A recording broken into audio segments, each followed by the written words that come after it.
Teresa consegue tudo o que quer com vovô, mencionou Antônio. Se continuar assim, ela é bem capaz de conquistar a fazenda só para ela. Não podemos permitir isso, falou Lúcia. Vamos preparar alguma coisa para tirar logo seu avô, Raul e ela do nosso caminho. Preparar o quê? Indagou o padre. Ainda não sei. Vou pensar, depois comento com vocês, Lúcia decidiu. Os três regressaram para a casa grande, e, sentando-se na mesa, voltaram a tomar café. Depois, Antônio levantou-se dizendo que iria à plantação. Lúcia chamou o primo para confessá-la, e os dois entraram no quarto dela. A esposa de Antônio contou ao padre que era apaixonada por ele, e não amava o marido. Disse que jamais esquecerá o namorico que tiveram antes de ele entrar no seminário. Agora que estavam tão próximos, a paixão havia retornado com grande intensidade, e ela queria a todo custo entregar-se a ele. Casara-se com Antônio apenas para ter a fazenda e herdar o dinheiro do avô, escondido em algum lugar da propriedade. Segundo o marido, era muito dinheiro, bastante dinheiro mesmo. Se o padre a ajudasse a se livrar do velho, da freira, de Raul e também de Antônio, o dinheiro e a fazenda seriam dela, e consequentemente dele, pois ela daria tudo ao homem por quem era apaixonada.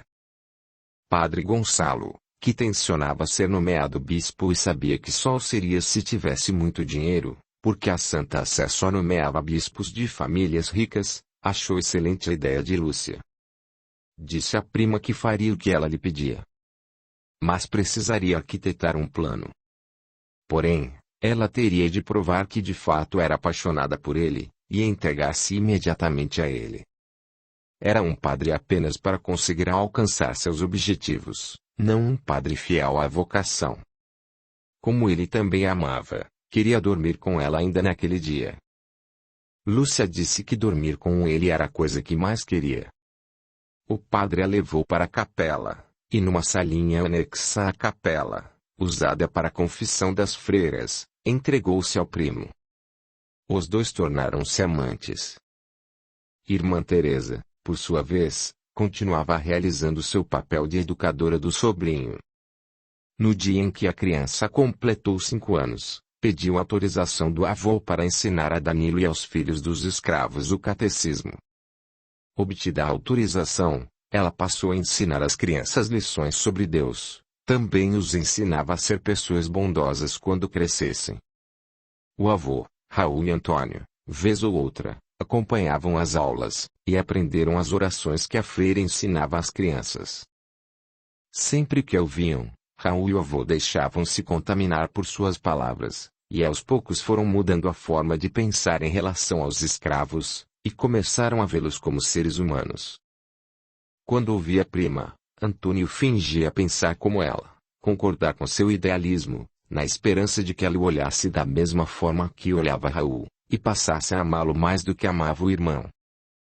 Lúcia não via com bons olhos as aulas que a freira ministrava. Resolveu mentir ao marido. Disse-lhe que ouvira a freira afirmar, em uma de suas aulas às crianças, que um dia a fazenda seria de Raul e ele haveria de mandar construir uma escola e fazer casinhas para os escravos, e todos eles deixariam a senzala e viveriam felizes. Lúcia ainda mentiu mais. Teria ouvido a freira dizer a Raul que lhe daria a parte da herança dela, a fim de que Raul, no futuro, mandasse construir um convento para ela e outras freiras morarem. Depois, ela pediria ao avô para doar a casinha que tinha na cidade para Antônio e Lúcia, que deixariam a fazenda sem terem herdado nada, apenas a casinha pobre da cidade. Antônio ficou muito aborrecido e disse que não iria permitir que isso acontecesse. Lúcia contou-lhe o plano que tinha elaborado para se livrar de Teresa, do fazendeiro, de Raul e até mesmo de Danilo. Antônio aprovou o plano, e disse que cooperaria. Deixando a esposa no quarto, saiu para dar uma volta pela fazenda. Enquanto caminhava, pensava que sua irmã Teresa cogitava dar sua parte da herança a Raul para que ele construísse um convento na fazenda, no qual ela moraria. Talvez a prima estivesse pensando em ter um romance secreto com o primo dentro do convento. O irmão, quando era jovem, confessou-lhe o amor que sentia pela prima, e disse acreditar que Teresa o amava. Na época em que ouvira a confissão do irmão, achou tudo uma loucura, mas após ter escutado o que a esposa lhe dissera, e ter visto diversas vezes como a freira e seu irmão trocavam olhares, descobriu que os dois se amavam de verdade. Mas se os dois tramavam contra ele, receberiam uma lição. O plano de Lúcia era muito bom. Além do mais, ele também tinha um plano. Quando o de Lúcia desse certo, colocaria dele em ação.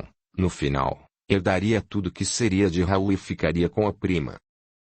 Antônio passou a vigiar a freira, e um dia, vendo-a sozinha perto da lagoa da fazenda, sentou-se ao lado dela e perguntou-lhe se o fato de pertencer a uma ordem religiosa a impediria de amar algum homem.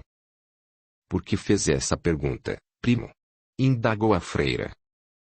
Porque sei que você e Raul são apaixonados, e acredito que vão acabar se envolvendo amorosamente. Não diga isso, Antônio.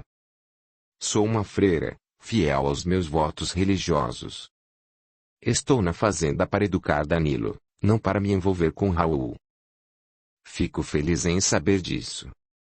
Se um dia você desejar se envolver com um homem, lembre-se de mim. Sou muito mais apaixonado por você do que Raul. Antônio olhou a prima com cobiça. Quantos absurdos mais me dirá, Antônio? A freira levantou-se do chão. Você é meu primo. Eu não sinto nada por você, só afeto de primos mesmo. E por Raul, o que você sente? Teresa fitou-o com seu olhar sereno, e, sem nada dizer, saiu caminhando apressada para a casinha em que morava com irmã Margarida. Antônio, vendo-a se retirar, decidiu que ela um dia haveria de ser sua. Depois que seu plano desse certo, fugiria com a prima, e ninguém nunca saberia o paradeiro deles. Era apaixonado por ela, e tinha de tê-la de qualquer jeito. Se ela amava Raul, melhor ainda, porque queria tudo o que era de Raul. A freira, a fazenda e o dinheiro do avô. No dia em que Danilo completou 6 anos, irmã Teresa fez uma festinha de aniversário para o menino. Padre Gonçalo deu um presente para Danilo, e revelou ao pai e ao bisavô do menino que pensava em ensinar a criança os conhecimentos de medicina que detinha.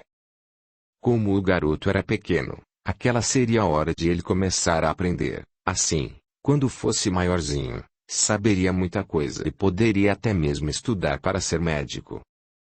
Danilo era muito inteligente para sua idade, e na certa iria aprender com facilidade. A ideia do padre foi aprovada, e Danilo começaria a aprender com o padre algo sobre medicina. Nos dias seguintes, o padre passou a ensinar a Danilo o que aprendera no curso de medicina. O menino, por ser mesmo bem inteligente, foi aprendendo tudo o que lhe era ensinado.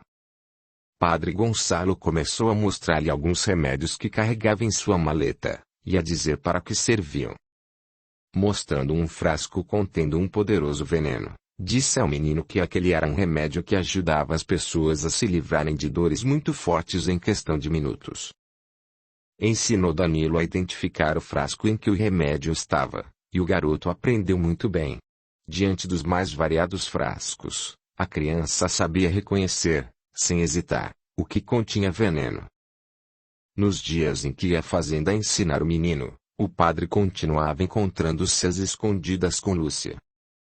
Em certa ocasião, a escrava Madalena, que limpava a capela, escutou uns gemidos na salinha ao lado, foi ver do que se tratava, e flagrou os dois amantes juntos. Chamou irmã Teresa para testemunhar o que vira. A freira foi até o local, e ao ver o que eles faziam, tossiu e fixou seu olhar sereno neles. A senhora não viu nada, freira, disse o padre. Você, escrava, também não viu nada. Teresa, não diga nada a Antônio, pediu Lúcia. Como o padre Gonçalo mencionou, você não viu nada. Se disser algo a seu primo, Antônio é capaz de me matar e matar o padre. Você não quer que uma tragédia dessas aconteça, não é mesmo? Teresa, por favor. Eu nada direi. Apenas não quero mais que o padre me confesse, nem confesse irmã Margarida. Muito menos desejo que volte a rezar alguma missa nessa capela. Os dois, se quiserem continuar cometendo o pecado do adultério, que o façam em um lugar bem distante daqui. Pedirei a vovô e a Raul para proibi-lo, Padre Gonçalo, de continuar a ensinar Danilo. Não o quero mais ensinando nada para a criança. O senhor não tem moral alguma para ensinar nada a ninguém. Olhou para a escrava. Madalena, vamos manter total silêncio sobre isso. Virando as costas, deixou-os e saiu em direção à casa grande com a escrava. Lúcia e o padre, após vestirem-se, seguiram-nas. Ao chegar à casa grande, irmã Teresa procurou o avô e lhe disse que por motivos particulares não desejava mais que Padre Gonçalo celebrasse missas para ela e a outra freira na capela, muito menos que as confessasse. Pediu ao avô para não mais permitir que Danilo continuasse a aprender sobre medicina com o padre, pois acreditava que o menino ainda era muito criança para envolver-se com estudos tão complicados. Teresa, por que me pede tal coisa? Padre Gonçalo lhe causou algum mal? Indagou o avô, olhando para o padre, que acabava de entrar com Lúcia. A mim não causou nenhum dano. Eu e ele apenas não compartilharmos as mesmas ideias referentes a alguns assuntos, prefiro manter-me distante dele, e afastar também Danilo do padre, para evitar que no futuro o menino acabe pensando como ele, falou a freira. Chamarei Raul, que está no quarto com o filho, e comunicarei aos dois o que você me pediu, disse Tadeu. Madalena, vá chamar os dois no quarto, ordenou o fazendeiro. Raul e Danilo surgiram na sala, e irmã Teresa inteirou os dois da situação. Raul concordou em não mais permitir que o filho aprendesse com o padre. Tadeu disse ao padre que aparecesse em sua fazenda somente nos dias em que confessaria Lúcia. Teresa, deixando a casa grande, regressou para sua casinha junto com Madalena. Assim que entrou na casinha, irmã Margarida disse: Irmã Teresa, o menino Danilo já completou 6 anos e alguns meses. Acredito que já podemos voltar ao nosso convento. Estou cansada de viver trancafiada dentro da casinha, sentindo-me uma prisioneira. Nosso convento é imenso, e lá eu andava livremente por todos os lugares. Aqui, tenho de me manter dentro dessa casinha, e dificilmente me ausento dela para passear na fazenda. Podemos antecipar nosso regresso ao convento em alguns meses, e ao chegar ao convento partirmos para a França. Por que esperar mais 5 meses, se podemos ir agora? Esperaremos porque prometemos ao vovô que ficaríamos até Danilo completar 7 anos. Espere um pouco mais, irmã Margarida. Os 5 meses logo se passarão. Vamos à capela. Está na hora de rezarmos nossas preces vespertinas. Dirigiram-se à capela, e, apanhando seus livros, começaram a rezar. As imagens desapareceram da tela. Isaura, levantando-se da poltrona, disse a Rebeca e a Diogo que estava na hora de retornarem para a casa em que viviam, a fim de que os dois pudessem se alimentar. Comentou que no dia seguinte os dois terminariam de assistir ao filme. Rebeca, o filho e Felipe levantaram-se das poltronas, comentando sobre algumas partes do filme. Capítulo 34. A lei de causa e efeito. Isaura indagou a Rebeca, Diogo e Felipe se estavam bem confortáveis nas poltronas. Os 3 responderam afirmativamente. Isaura ligou o botão que ficava em sua poltrona, e as cenas que tinham sido interrompidas voltaram a surgir na tela. Irmã Teresa estava sentada embaixo de uma árvore, rodeada de crianças. Os homens da fazenda e Lúcia, sentados um pouco atrás das crianças, escutavam a freira falar de Jesus Cristo e do grandioso amor que ele teve para com todas as pessoas.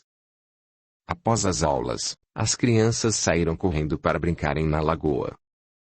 Lúcia olhou para a freira com raiva. Fazia 1 mês que não se deitava com o padre. Desde que a freira pedira ao avô para não permitir mais que o primo rezasse missas na capela e nem ensinasse Danilo, O padre só fora à fazenda uma única vez, e infelizmente não foi possível ter um encontro íntimo. A freira haveria de lhe pagar por tê-la impedido de usufruir momentos agradáveis ao lado do homem que amava. O fazendeiro Tadeu aproximou-se da neta e disse: Teresa, hoje tudo que falou às crianças me fez pensar bastante. Há dias eu e Raul consideramos seu pedido de construir uma escolinha na fazenda. Decidi mandar construí-la, mas com uma condição. Que você, em vez de ir fundar um convento na França, peça a sua ordem religiosa para fundar um convento nas terras da fazenda.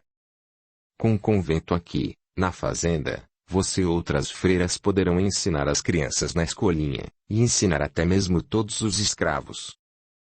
Vovô, nossa ordem é uma ordem de freiras contemplativas. As irmãs vivem enclausuradas, rezando, e não ensinando em escolas. Se vierem a morar em um convento aqui na fazenda, elas viverão dentro dos limites do convento. Você poderá sair de sua ordem religiosa e fundar uma nova ordem, Teresa. Colocarei à sua disposição as terras da fazenda e todo o dinheiro que tenho. Lúcia e Antônio se entreolharam. Não estavam gostando daquela conversa. Vovô, é muita bondade sua. Mas não me sinto preparada a fundar uma nova ordem religiosa ou congregação religiosa. Gosto da minha ordem e da vida que levava dentro do convento. Estou aqui apenas para atender seu pedido. Dentro de 4 meses, eu e irmã Margarida retornaremos ao convento, e de lá iremos para a França. Irmã Margarida me pede isso sempre que pode. Prometi levá-la a esse país, e preciso cumprir minha promessa. Teresa, se você concordar em fundar o convento aqui na fazenda, estou disposto a atender seu pedido de retirar os escravos da senzala e construir casinhas para eles, como você sempre desejou. Que me diz? Irmã Teresa pensou por um momento.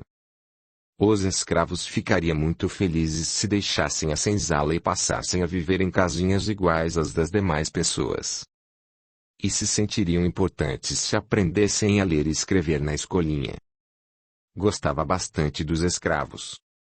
Se aceitasse a proposta do avô, muitos deles seriam beneficiados. Se não aceitasse, apenas irmã Margarida, do grupo das 5 freiras que seria mandadas para a França, seria beneficiada, visto que a freira era a única que desejava deixar o país para fundar o convento em terras francesas. A felicidade de muitos contava bem mais do que a felicidade de uma única pessoa. Vovô, se me prometer que irá mesmo construir a escolinha e as casinhas para os escravos, aceito sua proposta. Conversarei com Madre Inês pedindo meu desligamento da ordem religiosa. Verei se alguma freira do convento deseja me seguir para fundarmos uma nova congregação religiosa, e juntas passarmos a viver no convento que o senhor construirá na fazenda. Amanhã mandarei iniciar a construção da escolinha, e logo as casinhas começarão a ser construídas, falou o fazendeiro.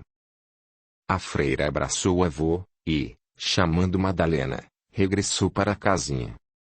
Ao conversar com irmã Margarida sobre a proposta do avô e convidá-la para se juntar a ela na futura congregação que pensava em fundar, a freira disse-lhe: Não conte comigo, irmã Teresa. A senhora prometeu me levar para a fundação do convento na França. É para lá que desejo ir, e não ficar enterrada nesse fim de mundo, servindo de professora para um bando de negros. Quero ir para a França. Se a senhora irá se desligar da nossa ordem religiosa, que o faça sozinha ou com alguma outra louca do convento que a queira seguir. Eu não o farei. Ficarei muito sentida com a senhora se por causa de sua saída a madre desistir de fundar o convento na França. Irmã Margarida, se prometi levá-la para fundarmos o convento na França, eu a levarei. Direi à madre que seguirei para a França, fundarei o convento e depois regressarei ao Brasil, me afastarei da ordem e virei morar no convento que vovô erguerá na fazenda. Excelente ideia, irmã Teresa, celebrou irmã Margarida. A senhora realmente é uma freira que cumpre suas promessas. Ao chegar à França, haverei de rezar para que sua congregação seja fundada e aprovada pela Santa Sé, e que realize muitos trabalhos sociais junto aos escravos. Reze, irmã Margarida. Suas orações serão bem-vindas. Madalena, você está disposta a me seguir e se tornar uma freira no futuro? Perguntou irmã Teresa à escrava. Estou, sinhazinha Teresa. Se a senhora vai voltar para morar aqui na fazenda e continuar a ajudar meus irmãos de cor, eu seguirei com a senhora e ajudarei, disse a escrava. Irmã Teresa abraçou a escrava e disse à irmã Margarida que já não estava sozinha para levar avante sua ideia de fundar uma nova congregação religiosa. Chamou as duas para almoçarem, e as três se sentaram e passaram a comer. No dia seguinte, Tadeu e irmã Teresa foram à senzala, e o fazendeiro contou aos escravos o que a freira lhes conseguira. Eles começaram a cantar e a chamar a freira de santa. Tadeu decidiu que nenhum deles iria trabalhar na plantação naquele dia. Todos trabalhariam na construção da escolinha. Os escravos deixaram a senzala, e, seguindo as instruções do fazendeiro, de Raul e do feitor, começaram a trabalhar na edificação da escolinha. Lúcia e Antônio os observavam com raiva. Lúcia chamou o marido para conversar, e disse a ele que a freira conseguira o que queria. A fazenda seria transformada em convento, e ela herdaria tudo o que era do avô. Herdaria e certamente doaria parte da herança para Raul, enquanto Antônio nada receberia. Antônio, está na hora de colocarmos nosso plano em funcionamento. Do contrário, perderemos tudo. Se os negros já estão construindo a escolinha, em breve construirão as casinhas deles, e seu avô até pode libertá-los da escravidão. Livres, não irão querer trabalhar na plantação, e a fazenda não dará mais nenhum lucro. Lúcia contou outra vez ao marido o seu plano. Antônio, após ouvi-la, acompanhou até a casa grande. Entraram no quarto e contaram o dinheiro que haviam conseguido guardar. Após terem-no contado, colocaram-no dentro de um pequeno saco e foram até o local em que os escravos estavam construindo a escolinha. Antônio chamou o feitor Joaquim e disse que queria falar com ele. Conversaram alguns minutos. O feitor, ao receber o saco de dinheiro de Antônio, garantiu que faria tudo como ele pedira. Antônio prometeu-lhe mais dinheiro se ele executasse tudo conforme o combinado. Mandou Joaquim retornar para junto dos escravos. O marido de Lúcia subiu em seu cavalo e partiu em direção à cidade. Nela chegando, conversou com o padre Gonçalo, que apanhou sua maleta de remédios e seguiu com Antônio para a fazenda. Na propriedade, os dois reuniram-se com Lúcia e combinaram que o plano seria colocado em funcionamento no finalzinho da tarde. Os três foram até onde os escravos trabalhavam, e ficaram observando a freira, o fazendeiro e Raul, empolgados com a construção da escolinha. Lúcia pensou, com imensa satisfação, que naquela noite irmã Teresa, a escrava Madalena e o feiticeiro Martins pagariam por tudo que a ela tinham feito. Padre Gonçalo não via a hora de fazer a freira atrevida pagar por tê-lo humilhado na frente do fazendeiro, e por impedir que ele se deitasse com a prima. Antônio contemplou a freira, pensando que se o plano de Lúcia desse certo, o que ele arquitetara também daria. Os três regressaram à casa grande e aguardaram que o fazendeiro entrasse na casa. Às 4 horas, Tadeu, Raul e Danilo entraram na casa grande. Vendo o neto, o padre e Lúcia sentados tomando café e comendo bolo de milho, sentou-se à mesa e começou a servir-se. Raul e Danilo subiram aos seus quartos para se lavarem. Padre Gonçalo encarou o fazendeiro e disse: Senhor Tadeu, parece que o senhor está doente. Está com uma cor amarela, própria de quem está com febre. Não tenho nada, padre. Estou muito bem de saúde. Não me parece. Levantando-se, pediu permissão para tocar a fronte do homem. O senhor está muito quente. Isso é febre. Toque nele, Lúcia, e verifique como está quente. Lúcia tocou a testa do homem e disse que estava muito quente, e bastante amarelo. Devia mesmo estar doente. O fazendeiro tocou sua testa e disse que não sentia febre nenhuma. Quem tem febre dificilmente a sente quando toca seu corpo, porque todo o seu corpo está febril. Então, ao sentir sua própria temperatura, o doente pensa que está tudo normal, comentou o padre. Só que o senhor está doente. A febre e essa sua cor revelam nitidamente isso. Audiolivro realizado pelo canal Surya Chand Audiobook. Antônio disse. O senhor ficou o dia inteiro ao sol com aqueles negros, trabalhando na construção da tal escolinha. Não está acostumado a isso. Deve ter ficado doente. Sim. Levantou-se e tocou a fronte do avô. O senhor está ardendo em febre.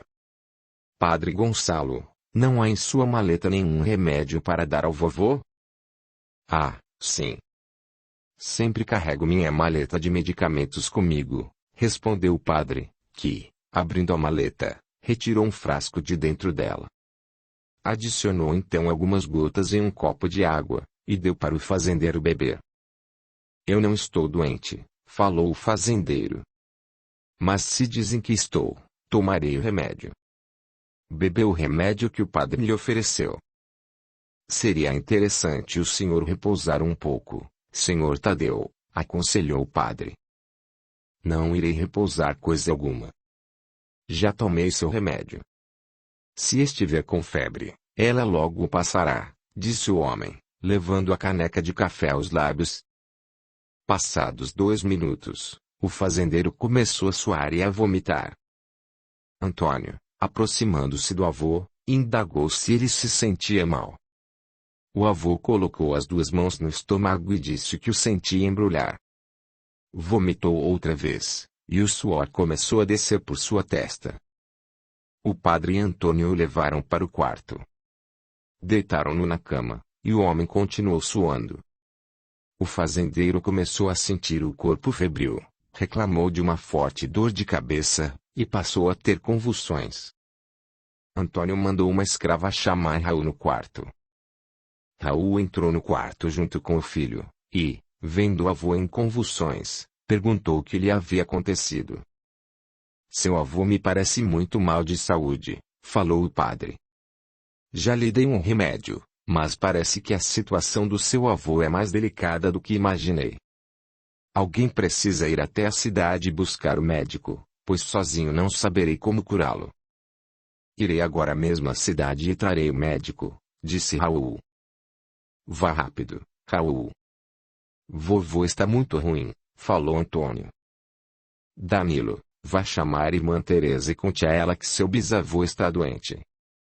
Vá logo, mandou Raul, que montou em seu cavalo e começou a galopar na direção da cidade. Joaquim, a algumas dezenas de metros da porteira da fazenda, aguardava o momento de agir. Amarrar a ponta de uma corda em uma árvore, atravessar a estrada e esconder-se próximo da margem, segurando a outra ponta da corda. Quando o cavalo de Raul passou pela porteira, o feitor puxou e prendeu a corda que segurava, esticando-a poucos centímetros acima do chão. O cavalo, que corria velozmente, tropeçou na corda, e Raul foi lançado ao chão com violência. Ao cair, perdeu os sentidos. O feitor aproximou-se de Raul, revirou-lhe os bolsos da calça e tirou as poucas moedas que nele encontrou. Retirou também a camisa do patrão, rasgou-a e a jogou em cima dele.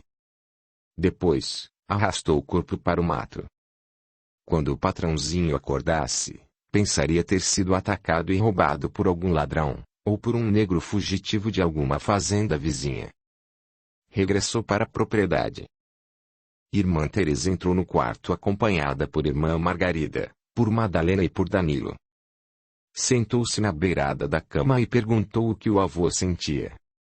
Esforçando-se para falar, Tadeu disse estar sentindo muitas dores. Minha querida Teresa, acho que vou morrer. Não posso suportar mais. São dores muito violentas. Daria qualquer coisa para me livrar delas. Tenho um remédio em minha maleta que irá fazer as dores sumirem rapidamente, falou o padre. É um remédio fortíssimo, vai livrá-lo das dores e o fará dormir por algumas horas. Dê-me logo esse remédio, pediu o fazendeiro, transtornado. Dores malditas. O padre abriu sua maleta e pegou o frasco que continha veneno. Pediu a Madalena que fosse buscar um pouco de água. Quando a escrava a trouxe, ele adicionou o pó do frasco à água, e deu para o fazendeiro beber. Tadeu bebeu e, após 1 minuto, começou a liberar pela boca uma baba meio amarelada, e a ter convulsões mais fortes. O que o senhor deu para ele beber? Indagou irmã Teresa. Um remédio para que cessem as dores. Este remédio provoca os sintomas que a senhora está vendo. Logo seu avô irá adormecer. De súbito, o fazendeiro tombou a cabeça para o lado e a todos deu a impressão de ter dormido. O padre olhou para Lúcia e Antônio, e mal disfarçou um sorriso. Sabia que o veneno estava agindo. O fazendeiro iria respirar por alguns minutos e depois morreria. Madalena, vá chamar Martins, pediu a freira. Diga-lhe o que vovô tem, e peça-lhe que prepare alguma coisa com suas ervas e traga para o vovô imediatamente. Sinto que algo não está certo. Vá correndo. Teresa, meu primo já medicou o seu avô, observou Lúcia. Senhor Tadeu logo estará bem. Ele até parece que adormeceu. Se está dormindo, deve despertar já livre do seu mal-estar. Não sei o que aquele feiticeiro pode fazer. Se ele entrar nessa casa eu me retiro dela. Você sabe muito bem que não suporto feitiçarias, e odeio aquele negro mentiroso. Pois trate de sair agora mesmo, Lúcia, respondeu a freira. Madalena, chame Martins. Vou com ela, falou o padre. Quero observar que tipo de medicação o preto velho fará com as ervas. Ele pode até mesmo querer envenenar o seu senhor. Nunca se pode confiar em escravos. Escravos não são tão ruins quanto determinadas pessoas que conheço, ironizou a freira, lançando seu olhar sereno no padre e em Lúcia. Martins sempre gostou do vovô, jamais causaria mal a ele. Continuou fitando o padre Lúcia com seu olhar penetrante, e o padre, por um momento, teve a impressão de que ela era capaz de ler seus pensamentos, e tinha adivinhado que ele dera veneno ao homem. Você confia demais nos escravos, irmã Teresa, comentou Antônio. Eu não confio neles. São traiçoeiros, e podem a qualquer momento se revoltar contra seus senhores. Concordo que o padre vá com Madalena e verifique o que o feiticeiro irá preparar para dar ao vovô. Madalena deixou o quarto, e o padre a seguiu. Lúcia e Antônio se entreolharam. O plano saía como eles tinham planejado, a freira agir exatamente como eles haviam previsto. De repente, ouviram um grito. Olharam pela janela, e viram o padre gritando, muito agitado. Ele dizia que a escrava o havia agarrado e beijado.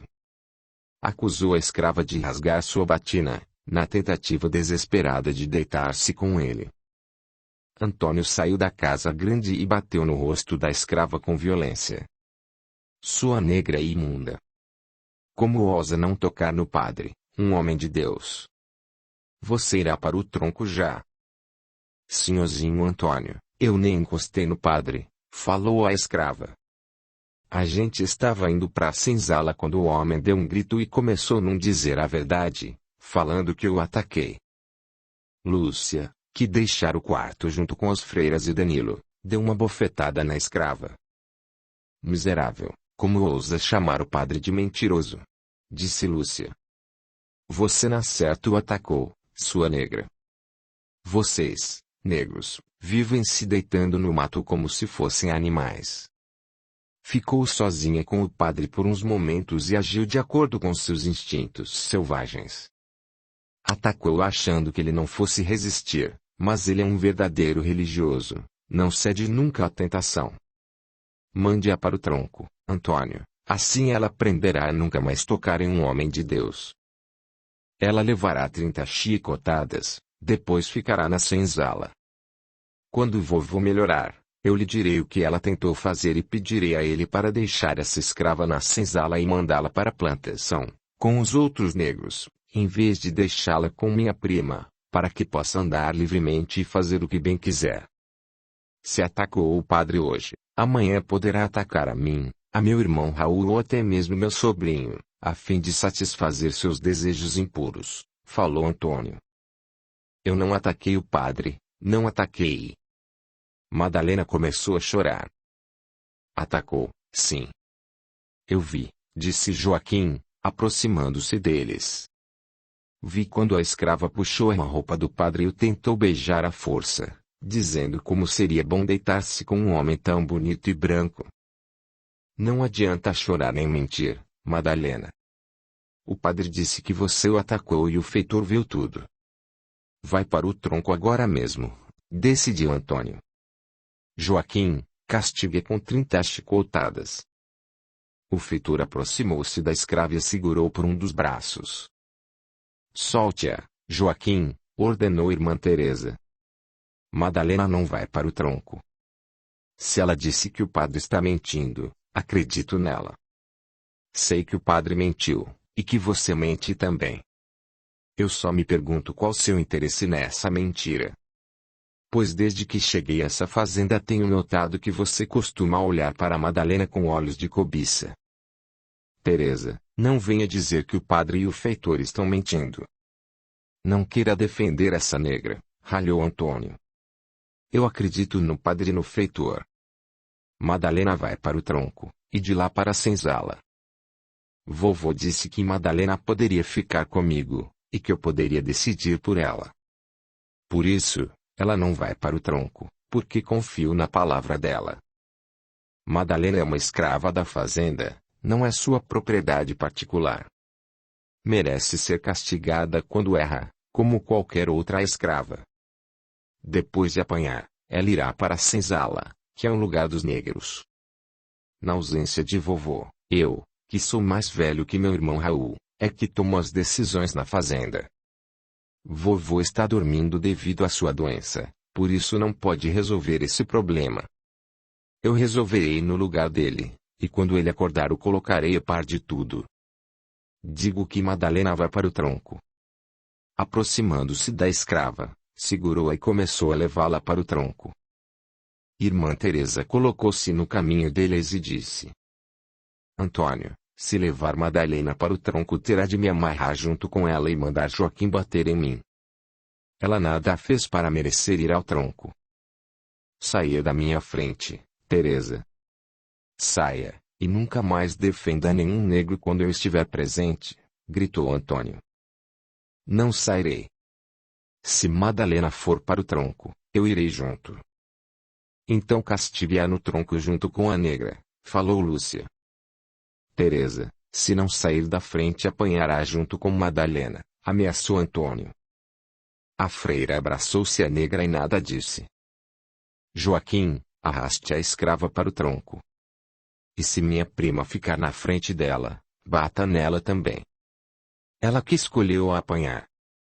Tio Antônio, o senhor não pode querer que a tia Teresa apanhe como se fosse uma escrava, reclamou Danilo. Calhe a boca, Danilo. Sua tia só irá apanhar se impedir Joaquim de bater na escrava. Fique quieto, senão você irá para o tronco também. Vou agora mesmo acordar vovô e contar tudo a ele, disse o menino, e saiu correndo. Joaquim arrastou Madalena até o tronco e a amarrou nele. Assim que viu a escrava amarrada, irmã Teresa abraçou-se a ela. Saia já daí, Teresa, gritou Antônio. Não sairei, Antônio, disse a freira. Pode mandar Joaquim bater. Irmã Teresa, ficou maluca, disse irmã Margarida, que se mantivera em silêncio até aquele momento. Deixa a escrava apanhar. Depois cuide dos ferimentos dela, como sempre faz quando um escravo é mandado para o tronco. Não permitirei que Madalena apanhe. Ela é inocente da acusação do padre. Eu a protegerei com meu corpo, pois se não a tivesse pedido para chamar Martins, o padre não inventaria essa história horrível sobre ela. Teresa. saia da frente da escrava, ou mandarei Joaquim começar a bater com força, ordenou Antônio. A freira abraçou-se ainda mais à escrava. O feitor olhou para Antônio sem saber o que fazer. Pode bater, Joaquim.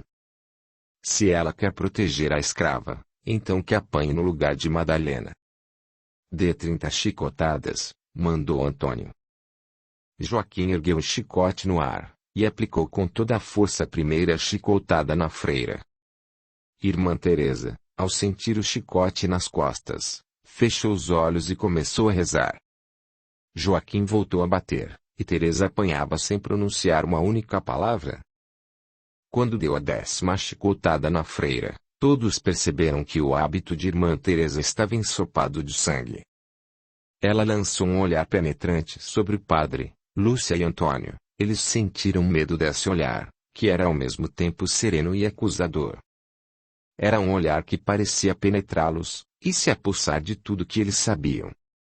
Lúcia, apavorada, mandou Joaquim continuar batendo até completar as 30 chicotadas. Esperava que o corpo frágil da freira não aguentasse, e ela acabasse morrendo no tronco. Joaquim continuou a bater. Irmã Teresa encolheu-se toda. Joaquim, ao aplicar uma nova chicotada, não se deu conta de que a chave da senzala caíra ao chão. Como já escurecia, irmã Margarida, sem que ninguém visse, apanhou a chave e a colocou no bolso do hábito. Rapidamente foi até a senzala e abriu. Os escravos, que amavam irmã Teresa, correram até o local em que a freira apanhava e seguraram Joaquim. Antônio, Lúcia e o padre, ao notarem que os cativos haviam fugido da senzala, correram para a casa grande.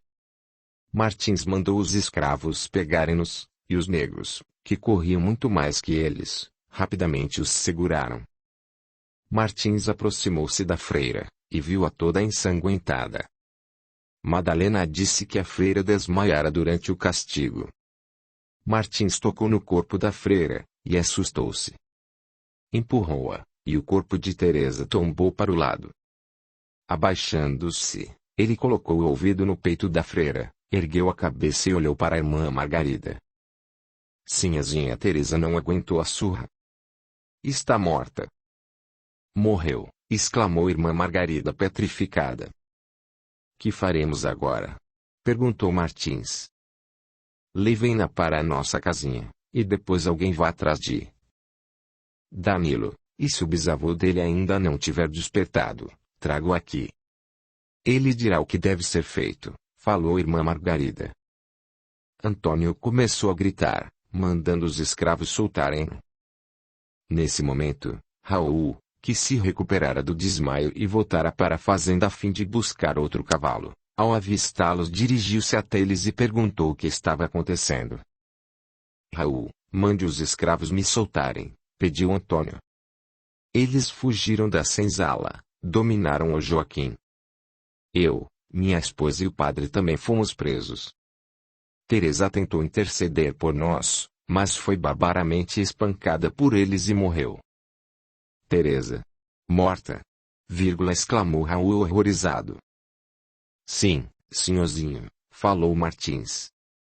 Quem matou a sinhá não fomos nós, na verdade, nós a acudimos. O escravo está falando a verdade, e o seu irmão mente, senhor Raul, disse irmã Margarida. Títio está mentindo mesmo, papai, falou Danilo. O padre inventou uma mentira de Madalena. Tio Antônio acreditou na mentira e mandou Madalena para o tronco. Irmã Teresa colocou-se na frente da escrava, e senhor Antônio mandou o escravo dar 30 chicotadas nela. Sua prima não suportou e morreu no tronco, esclareceu irmã Margarida. Tia Teresa morreu? Perguntou Danilo, incrédulo. Se ela morreu, então acho que hoje 2 morreram na fazenda. O bisavô está morto em sua cama. Quando fui chamar ele não acordava, peguei nele e percebi que ele não dormia. E sim estava morto. Vovô está morto, Danilo? Perguntou Raul. Sim, papai, disse o menino. Acho que ele morreu dormindo depois de ter tomado aquele remédio que o padre deu para ele. Meu Deus! Exclamou Raul, que farei agora? Senhor Raul, precisamos levar o corpo de irmã Teresa para nossa casinha e limpá-lo. Vestir outro hábito nela e cuidarmos do enterro, afirmou a freira. Um de vocês, me ajude a levar o corpo de minha prima para a casinha das freiras, falou Raul aos escravos. Os escravos que estão segurando o Antônio e os outros 3, levem-nos para a senzala e os tranquem lá. Depois vejo o que farei com eles. Não pode nos mandar para a senzala, Raul. Não somos escravos. Se vovô morreu, eu sou tão herdeiro dessa fazenda quanto você, e semelhante a você também posso mandar nos escravos, falou Antônio. Se mandar-me para a senzala, irei odiá-lo pelo resto de minha vida, e me vingarei de você. Depois, mandarei todos os negros para o tronco, e eles apanharão até morrerem. Levem-nos para a senzala, ordenou Raul aos escravos. Alguns escravos saíram conduzindo os 4 para a senzala. Raul aproximou-se do corpo da freira e pediu a Martins que o ajudasse a levá-lo para a casinha das freiras. Levaram o corpo e colocaram irmã Teresa na cama. Irmã Margarida e Madalena começaram a despir a freira e a limparem o corpo. Raul, Danilo, Martins e alguns escravos foram até a casa grande. Ao entrar no quarto do avô, Raul tocou o homem, e, constatando que ele estava morto, sentou-se na cama e começou a chorar. Danilo, vendo o pai chorar, começou a chorar também. Martins deixou os seus sinhozinhos chorarem, sentou-se no chão e esperou. Quando Raul parou de chorar, perguntou ao negro o que deveria fazer. O sinhozinho tem de pensar em enterrar o corpo do seu avô e o da sinhazinha Teresa. Se quiser, posso arrumar seu avô pro enterro, depois o senhor manda os escravos cavarem 2 covas no cemitério da fazenda. Venha comigo, Martins. Quero falar com todos os escravos. Depois você pode cuidar do corpo do meu avô, falou Raul, chamando o filho para acompanhá-lo. Os 3 e os outros escravos que o acompanharam foram para a casinha das freiras. Raul pediu ao filho para chamar Madalena. O menino fez o que o pai lhe pediu. Raul, ao ver a escrava, olhou para todos os escravos e começou a dizer: Meu avô morreu. Deve ter morrido enquanto dormia. Vocês são cientes de que irmã Teresa gostava de todos vocês, e tinha conseguido que vovô erguesse casinhas para vocês, para que tivessem uma vida um pouco melhor. Vou fazer o que vovô prometeu a Teresa. Parem de construir a escolinha e comecem a construir as suas casas. Ninguém mais vai viver na senzala. Todos vocês serão livres como Teresa sempre desejou. Quem quiser pode ficar na fazenda, e quem não quiser eu alforrio. Os escravos começaram a gritar de alegria. Alguns se abraçaram e choraram. Sei que estão felizes e fico contente em vê-los assim, disse Raul. Gostaria de pedir que cavem 2 covas, para que amanhã possamos enterrar os corpos de vovô e de Teresa. Depois disso, iniciem os preparativos para construírem seus lares. Amanhã ninguém trabalha. Nos dias seguintes, metade de vocês trabalha na plantação, e outra metade constrói as casinhas. Vocês receberão metade do que colherem. Quem desejar pode casar e constituir família. Agora, só desejo saber se alguém vai querer deixar a fazenda. Os escravos ficaram em silêncio. Senhorzinho Raul, nenhum de nós vai querer deixar essa fazenda, falou Martins. Nós vamos continuar nela, e trabalharemos como sempre fizemos. Esse é um lugar que nós conhecemos. Se sairmos dela, não teremos para onde ir. Estamos muito contentes que o Senhor, em nome da sinhazinha Teresa, nos tenha libertado e permita que passemos a viver como gente. Em nome dos escravos, quero lhe dizer que todos nós seremos muito gratos ao Senhor, e principalmente à sinhá Teresa, que com sua morte nos trouxe a liberdade. O senhor não precisa se preocupar. Nós vamos cavar as 2 covas e fazer um sepultamento bem bonito para sinhazinha Teresa e para seu avô. Obrigado, Martins. A partir de hoje, podem andar livremente pela fazenda. Não teremos mais feitor nem tronco. Você, Martins, ficará encarregado do serviço de todos, falou Raul. Peço que arrume o corpo de vovô e que escolha alguns homens para cavarem 2 covas. Desejo que 2 de vocês me acompanhem até a cidade, para que eu possa providenciar os caixões. Pois quando a ela me dirigia em busca de um médico para vir socorrer vovô, fui atacado por algum ladrão. 2 homens se apresentaram e disseram que iriam com ele até a cidade. Raul subiu em um cavalo, e os 2 em outros 2 animais. Os 3 seguiram em direção à cidade.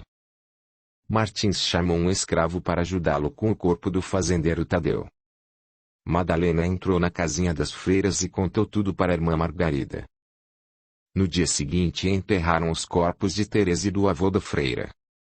Raul chorou muito na hora do enterro da prima. Os escravos também choraram. Todos amavam a freira e a tinham como uma santa. Após o enterro, Danilo perguntou ao pai o que fariam com o tio Antônio e com os outros que estavam na senzala. Raul, que os esquecera completamente, chamou o filho e alguns escravos para irem até a senzala. Ao chegarem, Raul mandou abrirem a porta. Martins, que ainda estava com a chave da senzala, abriu-a, e vários escravos se aproximaram dos 4 e os seguraram. Raul, encarando o irmão, disse que o avô realmente morrera enquanto dormia, e que o corpo dele e o de Teresa tinham sido enterrados.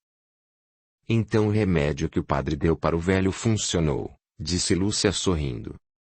Agora que Teresa e o velho estão mortos, a fazenda só será dividida entre os 2 irmãos.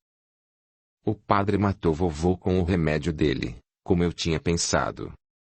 Que padre ruim, falou Danilo. Deveria morrer também. Vocês assassinaram o vovô para ficarem com a fazenda dele? Eu não posso acreditar numa coisa dessas. Raul mostrava-se indignado. Raul, vovô sempre preferiu você a mim. Ele sempre o mimou, e tudo que você queria ele lhe dava. A mim ele só me mandava vigiar os escravos e ajudar o feitor a controlar esses negros nojentos, disparou Antônio. Agora terei minha parte da herança e sumirei dessa província, e irei me estabelecer em outra província. Você não pode nos manter dentro dessa senzala. Sou seu irmão e herdeiro dessa fazenda, da mesma forma que você é. Mande esses negros nos soltarem. Entregue-me a parte da herança que tenho direito, e você nunca mais nos verá. Papai, não os deixe sair da fazenda. Eles são pessoas ruins, têm de receber o mesmo que deram pro bisavô e pra tia Teresa, falou Danilo. Se fizéssemos isso, Danilo, seríamos iguais a eles, como sua tia Teresa nos ensinava quando falava sobre Deus e sobre as pessoas boas e as pessoas ruins. Eles ficarão na senzala durante uns dias, até eu pensar o que farei com eles. Deu as costas para o irmão, e, deixando a senzala, foi para a casa grande. Danilo mandou os escravos fecharem a senzala e saiu correndo atrás do pai. Teresa é a única culpada pelo que nos aconteceu. Se ela tivesse ficado em seu convento, nada disso nos aconteceria, reclamou Lúcia. Dona Lúcia, a freira não tem culpa de nada. Foi a senhora e seu marido que planejaram se livrar deles, e acabaram se dando mal, disse o feitor. Cale-se, Joaquim, falou Antônio. Nós sairemos daqui e depois nos vingaremos de Raul e desse bando de negros. Não sei como vamos sair daqui. Essa senzala só tem uma porta, e quando ela é fechada só pode ser aberta pelo lado de fora, informou o feitor. Se eu não sair daqui e me acontecer algo ruim, irei me revoltar contra os 2, que foram os culpados por eu ter vindo parar aqui dentro dessa senzala, e contarei o que o senhor e sua esposa me pediram para fazer. Antônio aproximou-se do feitor e deu-lhe um chute na barriga. O padre aproximou-se dos 2 e ajudou Antônio a bater em Joaquim. Os dois deram uma grande surra no feitor. Depois o deixaram jogado em um canto da senzala. Joaquim, ao despertar da surra, olhou para eles com muito ódio e jurou que se vingaria. Os três sorriram e disseram que se saíssem da senzala haveriam de dar um sumiço nele. Joaquim ficou quieto em seu lugar. Os dois eram mais fortes que ele, mas na primeira oportunidade daria uma lição nos dois. Não muito longe dali, irmã Margarida rezava ao lado da sepultura de Teresa, e chorava um pouco. Estava muito triste, pois a freira morrera sem ter cumprido a promessa de levá-la para a França e lá fundarem um novo convento. Sem irmã Teresa, a madre certamente haveria de desistir de tal ideia, e ela haveria de continuar sem conhecer a França. De todas as freiras da ordem, Teresa era a única preparada para assumir a fundação do novo convento. Madre Inês estava velha e já dissera que não mais queria saber de fundar um novo convento. Não se sentia preparada para isso.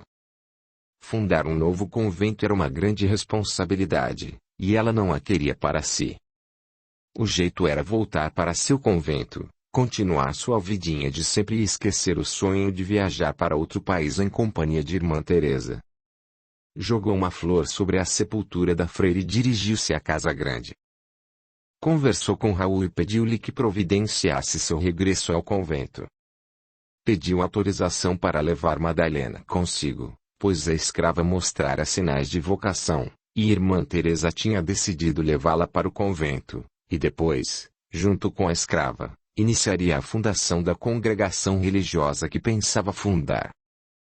Tudo foi preparado para a partida das duas, e no dia seguinte ele e mais 2 escravos, em 2 carroças, levaram a freira Madalena para o convento. Danilo, que não conseguia perdoar os assassinos de seu bisavô e de sua tia Teresa, logo que viu o pai viajar com as freiras pediu a uma escrava para preparar um café e um bolo. Subiu até o quarto que era do fazendeiro, apanhou a maleta do padre e nela procurou o remédio que o padre dera para seu bisavô tomar. Pegou o frasco do remédio e sorriu ao notar que o frasco se encontrava quase cheio. Deixou o quarto e foi à cozinha. Mandou que chamassem Martins, e quando ficou sozinho na cozinha, despejou todo o pó do frasco dentro do café. Martins apareceu e perguntou o que Danilo queria. Preciso que reúna homens para levarmos café e bolo para os prisioneiros. Martins chamou 20 negros. Eles foram até a senzala, colocaram o café e o bolo no chão, e logo depois fecharam-na novamente. À tardinha, Danilo chamou Martins para voltarem à senzala, e ao ver os corpos dos 4 sem vida, mandou Martins e outros enterrarem-nos. Os escravos começaram a construir suas casinhas, e voltaram a viver na senzala enquanto as casas não ficavam prontas. A senzala não ficava mais fechada, e eles podiam entrar e sair dela a hora que quisessem. Quando Raul regressou à fazenda, o filho disse que ele e os escravos tinham encontrado o tio, Lúcia, o padre e o feitor mortos na senzala, e mandara enterrar os corpos. Ninguém sabia do que eles haviam morrido. Raul lamentou a morte do irmão e dos outros, e ordenou aos escravos que ficassem uma semana sem trabalharem na plantação e se dedicassem exclusivamente ao término de suas casas. Quando todas as casinhas foram construídas, os escravos fizeram uma festa. Danilo passou a sentir remorso por ter envenenado o tio e os outros, e começou a andar triste e não mais se interessar por nada. Raul chamou para conversar, e perguntou o que havia com ele. O garoto nada disse, e continuou a andar triste pela fazenda. No dia em que completou 8 anos, o menino começou a andar quase correndo pela fazenda, dizendo que a alma do tio, de Lúcia e do padre o perseguiam para matá-lo. Raul ficou deveras preocupado com o filho.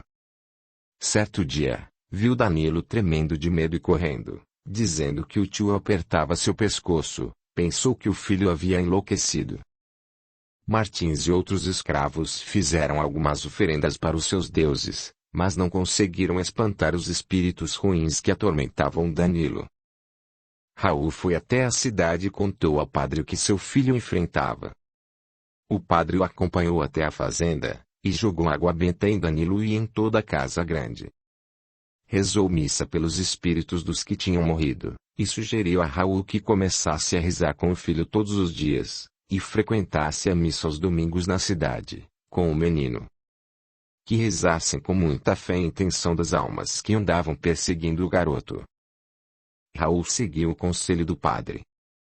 Começou a rezar com Danilo as orações que os dois tinham aprendido com a irmã Teresa, e a levar o filho à igreja aos domingos. As orações ajudaram um pouco, e Danilo não mais saiu correndo pela fazenda, nem reclamou que os espíritos o perseguiam. Os espíritos de Antônio, Lúcia e do padre Gonçalo conseguiram escapar de um lugar ruim e passaram a perseguir Danilo para se vingarem do menino. Contudo, as orações feitas por Raul e por Danilo os afastavam do garoto. Então, decidiram armar uma emboscada. Ligaram-se a alguns ladrões da cidade, e começaram a sugestionar os bandidos a fazerem o que eles queriam. Os ladrões foram assimilando o que eles lhes passavam em forma de pensamento, e logo os espíritos dominavam os ladrões. Num domingo, quando Raul e Danilo se dirigiam à igreja na cidade para assistirem à missa, inspirados pelos três espíritos, os ladrões armaram uma emboscada e mataram Raul, Danilo e 2 escravos. As imagens desapareceram da tela. Rebeca e Diogo tinham os olhos cheios de lágrimas. Isaura e Felipe perguntaram se estava tudo bem. Tá tudo bem, sim, tia Isaura, falou Diogo. Tava chorando porque descobri que aquele Danilo era eu, e que ele, depois de aprender a ser bonzinho com Freira, acabou sendo ruim e envenenou o padre e os outros 3, para se vingar deles, que mataram o bisavô dono da fazenda e a Freira, que era tão boazinha. Foi por isso, Diogo, que você foi sequestrado por Dom Gilberto, que era o padre Gonçalo, e morreu envenenado por ter naquela existência envenenado o padre e as outras 3 pessoas, explicou Isaura. Foi a lei de causa e efeito que agiu em você. A mesma lei deve ter agido em mim, Isaura, falou Rebeca. Desde que cheguei a essa cidade espiritual me indagava o motivo de ter desencarnado no parto. Agora já sei. Então se recordou de quem você foi ao observar sua existência passada, comentou Felipe. Fui Raul, que não permitiu que a esposa recebesse ajuda no parto, e ela morreu ao dar à luz da mesma forma que eu morri ao dar à luz Diogo, falou Rebeca. E se, como Raul, amei a Freira com todo o meu coração, irmã Teresa só pode ser Tarcísio, pois Tarcísio tem toda a bondade da Freira, e seu olhar sereno é idêntico ao dela. Exatamente, Rebeca, disse Isaura. Se na existência passada, como Raul, você indiretamente foi responsável pela morte de sua esposa, como Rebeca você a salvou da morte. A esposa de Raul reencarnou como Leonor, casada com o motorista que trabalhava na mansão de seus pais, e seu sangue ajudou a salvar a vida de Leonor logo após ela ter dado à luz. Conseguiu identificar os outros personagens, Rebeca? Perguntou Felipe. Só alguns. Antônio deve ser Amanda, que continua apaixonada por Tarcísio e quer ter tudo que acredita que eu tenha. Lúcia só pode ser minha mãe, Lucrécia. As duas são muito parecidas. Irmã Margarida parece ser Marta, mãe de Tarcísio. Era a irmã Margarida que queria ir para a França, da mesma forma que Marta desejava que o filho se tornasse modelo ou ator, para ela viajar para outros países. Os outros personagens não consigo identificar. Identificou corretamente todos os que mencionou, revelou Isaura.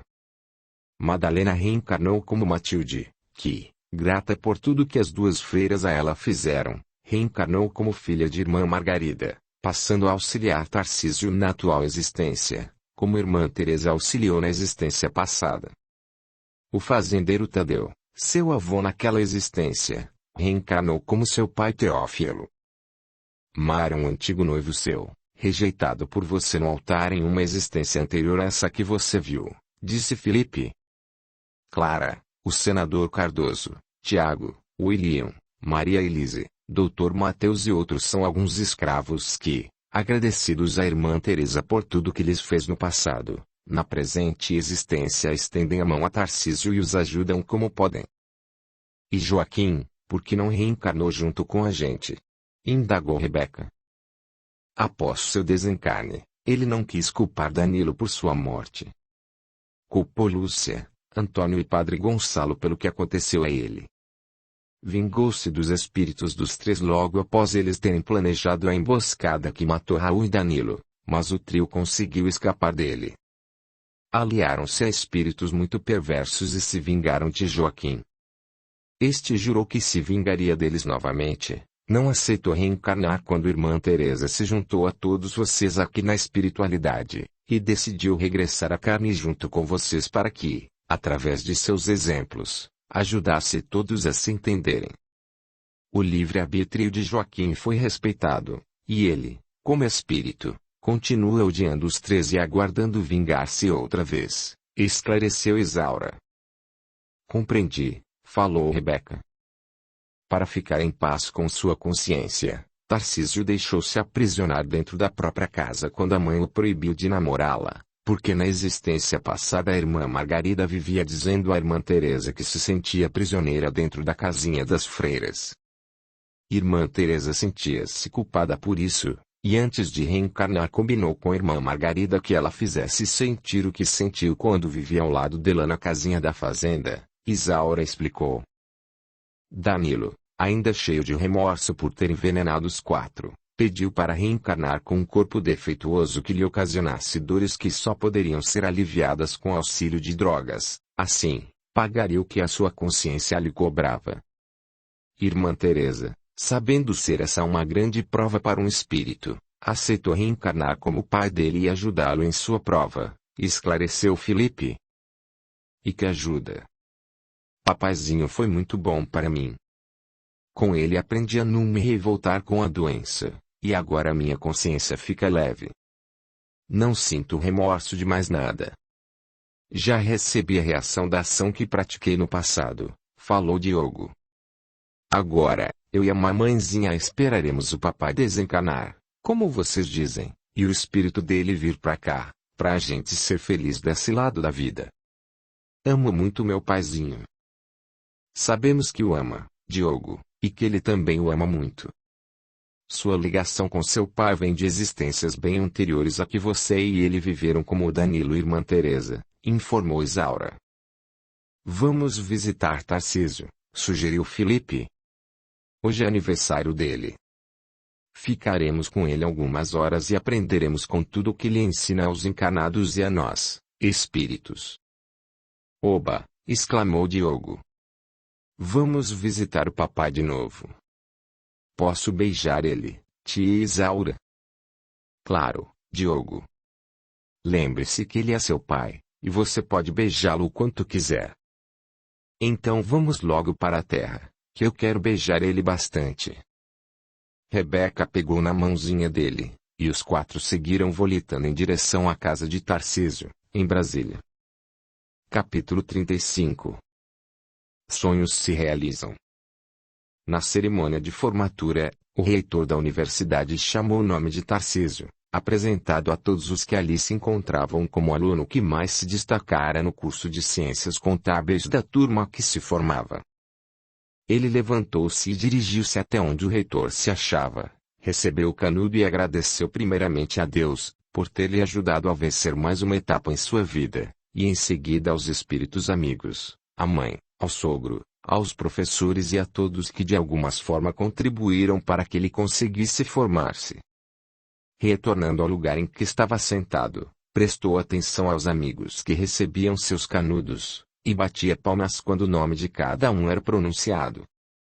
Após a cerimônia, Tarcísio, a mãe, a irmã, o sogro e Tiago dirigiram-se ao clube que fora alocado para a festa de formatura, e durante 1h30 ali ficaram. Formado, Tarcísio dedicou-se ainda mais à contabilidade do frigorífico do sogro. 2 meses após a formatura, Almir lhe disse que ele não tinha nada mais a aprender sobre o serviço. Sabia tanto quanto ele, ou até mais. Tarcísio apenas sorriu e continuou fazendo seu serviço com agilidade e responsabilidade. Teófilo, que confiava plenamente no genro, convidou para assumir um posto na diretoria do frigorífico. Tarcísio recusou o convite, dizendo-se satisfeito com o seu emprego de auxiliar de contador.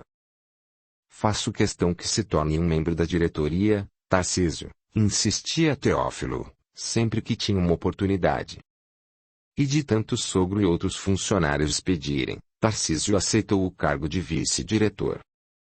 Como vice-diretor, começou a estudar mercados e países europeus que ainda não compravam os produtos do frigorífico Lopes, e aos poucos conseguiu colocar os produtos em alguns desses mercados.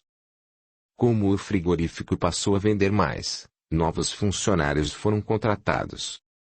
Tarcísio a todos dava atenção, e sempre que podia almoçava com eles no refeitório. Certo dia, quando almoçava com os funcionários no refeitório, escutou Neide, que passara a trabalhar no escritório de Teófilo, dizer que alguns funcionários gostariam de fazer um curso superior e não conseguiam passar no vestibular da universidade pública, muito menos possuíam condições para pagarem cursos em universidades particulares. Tarcísio pensou no assunto por alguns dias, depois, chamou o sogro para conversar e pediu-lhe que o frigorífico começasse a pagar cursos em universidades particulares para os funcionários que mais se destacassem em suas funções.